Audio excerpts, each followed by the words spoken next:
saxaafadda sharafta leh iyo wariyaasha soo dhawaada halkan maanta waxaan rabnaa inaan ka jawaab celino war aan munaasib ku ahayn dhagaha Soomaalida guud ahaan meel kasta oo joogaan gaar ahaan dadka reer Jubbaland oo shalay nin oday oo Kismaayo jooga oo aad ugu cataabay ayaan rabnaa in aan ka jawaab celino waad ku mahadsantihiin tabinta iyo ka qayb qaadashada iyo baraarujinta iyo wacyigelinta aad u sameysaan guud ahaan bulshada nuxurka shalay odagu uu kaga hadlay Kismaayo wuxuu u badnaa kulligiis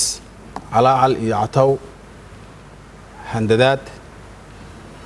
iyo eedeymo aan salay baartoona lahayn iyo been abuurasho oo shacabka deegaanka reer Jubbaland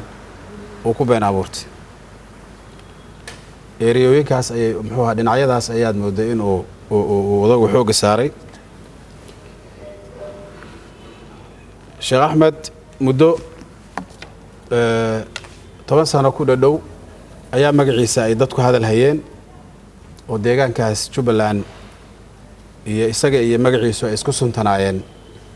laakiin shalay wuxuu sameeyay dardaaran shalay odagu waa dardaarmay عربت waxay tiraahdaa sakata dahran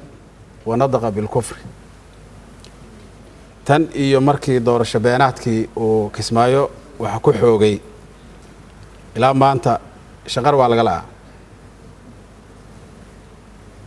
shalay buu nafisay oo isir hadal shalayna wuxuu kala dhacay meel aan munaasib ku ahayn dhagaha dadka inay maqlaan odagu wuxuu qirtay si kooban markaan idinku soo koobo warka si wuxuu qirtay oo fagaaraha ka qirtay inuu fashilmay wuxuu kaloo qirtay in dadka Soomaaliyeed ee Kismaayo ku nool madax furasho uu haysto oo xayndaabkiisa isaga fala ku wareegay inay yihiin warkiisa nuxurka markaad akhrisid dhageysato iyo asaga muuqaalkiisa waxaas ku soo baxay wuxuu aad u eedeeyay dawladda federaalka iyo hay'adaha xuquuqda aadanaha iyo Amnesty International wuxuu qirtay shalay inuu haysto fursad uu ku fakan karo ku baxsad meel uu ku fakan karo arinta diyaaradaha iyo cunaqabateynta iyo waxaan marka uu aad uga cataabay odagu isaga shakhsiyan laakiin wuxuu shalay cadeeyay inuu haysto meel uu ku fakan karo waa un cataw wuxuu sameeyay handadaad ayuu wuxuu u soo jeediyay weligiisba handadaada iyo dilka iyo xaalufinta dhirka iyo qabiilaynta iyo iska horkeenida dadka uu ku suntanaa astaanta uu lahaa laakiin shalay xogaa dheeraada buu ku daray in haddeertaan dad Soomaaliyeed oo qaarkood ay Kismaayo joogaan qaarna ay ka maqan yihiin uu u handaday inuu tilaabo qaadi doono inta kadib wuxuu si fiican oo qoto dheer uga hadlay processkii dib u heshiisiinta iyo dagaaladii sokeeye iyo dhibaatooyinkii ka dhacay iyo inay jireen dad Soomaaliyeed oo samatalisa oo dib u heshiisiinta ka shaqeynay odaga waxaan jeclaa inaan weydiiyo labada kooxood kooxda fidnada iyo qabyaaladda iyo dilka iyo xaqiraada dalka ku suntanayd iyo kuwa samaha ka talinaya isagu waa labada safe safkeeb uu ku jiraa Sheekh Axmed safkeed ku jirta adu shaki kuma jiro safka uu ku jiro ninka odaga inuu yahay safka qabyaaladda iyo dilka iyo dhiiga iyo boobka dadka hantidiisa iyo xoolihiisa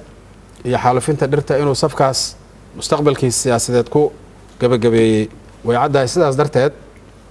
catawga inta leeg oo Soomaaliba isdagaashay oo dagaal sokeeya dhacay oo waa la heshiiyay iyo waxas maanta isaga ma aha ninkii ka hadli lahaa wuxuu kaloo eedeyn kulul u jeediyay dawladda federaalka annaga ururka iyagu golaha iyaga dawladda federaalka kama tirsanin waxaan nahay urur madax bannaan gole madax bannaan oo odayaasha dhaqanka iyo deegaanka reer Jubbaland ay si sharci ah u doorteen oo u ansixsadeen ujeedooyinka iyo falsafada loo dhisay ay caddahay dawladda ayada leh afayeenadooda iyo mikrofoonada waaweyn iyo cidii maagtay cidii ismaagaan waa hawl ayada u taalo annaga uma hadalno laakiin si guud waxaan dhihi karnaa oo marag ma doontaa dawladda federaalka waa la wada leeyahay Soomaaliya dhan baa dib u heshiisiin samaysay waxba la isku darsaday waa lagu heshiiyay hadba cid baa hoggaanka qabata cid kasta oo Soomaaliya hoggaanka dawladda federaalka loo dhiibo ama kuwa hore u soo hayay ha noqoto oo aniguba aan ka mid ahaa ama kuwa maanta jooga ha noqdaan ama kuwa berri imaanaya wax saxan oo fiicanna way sameynayaan wax khaldanna way sameynayaan oo lama celin karo dadka waxaa la gudboon marka in wixii saxanna gacan la isku siiyo wixii khaldanna la iska qabto taasna anagu waa u taagannahay weligay khaladna kamaana aamusin wax saxanna inaan niyadda u dhisno garab istaagno ururka iyaga dhaqankiisa ay ka mid tahay laakiin sheekh axmed asagu ma aha qofkii arrinkaas ka hadli lahaa maanta li'anno wuxuu si fiican uga hadlay odagu dhismaha Jubbaland oo yiri process xalaalaha lagu dhisay waa la isdoortay dadka deegaanka ka heshiiyay war undee markii aad qofkii dhageysta oo aad uga xishoonayo waxaan jeclaan lahaa sheekh axmedow bal adigu muraayadda isku fiiri baarlamaanka ku samaysan waa noocee golaha wasiirada ee ku dhisnaa hadda waxba ma jiraan 15 August baa kugu dambeysay sharci darra tahay kismaayaad isaga nooshahay laakiin waagii wuxuu aad wadwaday dadka deegaankuna ay xishoonayeen golaha wasiirada ee ku dhisnaa maxay ahaayeen ciidamada xuduudaha jooga oo difaacaya waxaan ogaaday anigu Soomaaliya dhan bay ka sameeysan yihiin laakiin saraakiisha iyo dadka xukuma ciidanka maxay yihiin shaqaalaha dawladda ee Jubbaland jooga maxay yihiin yaa iskale ba adiga aragtidaada bal muraayada isku fiiri waxa aad ku fadhida iyo nidaamka aad sheeganaysana dib u milicso dadka deegaanka oo ragani ay matalayaan iyo gabdha iyo rag kale oo hadeertaan intaan waa gudi kooban oo loo soo saaray gudi kamida iyo Soomaalida deegaankaas degan oo dhan oo kiyaale kale intaad gashato bal ku eeg adiga dadka aad baarlamaanka kuwa iyo xukuumadda iyo systemka Jubba kaaga dhisan ee aad sheegtay in sax uu dhismay in la isku heshiiyay in waxaas aad akhriday waxay la tahay jawaabteeda ma mudna in la faahfaahiyo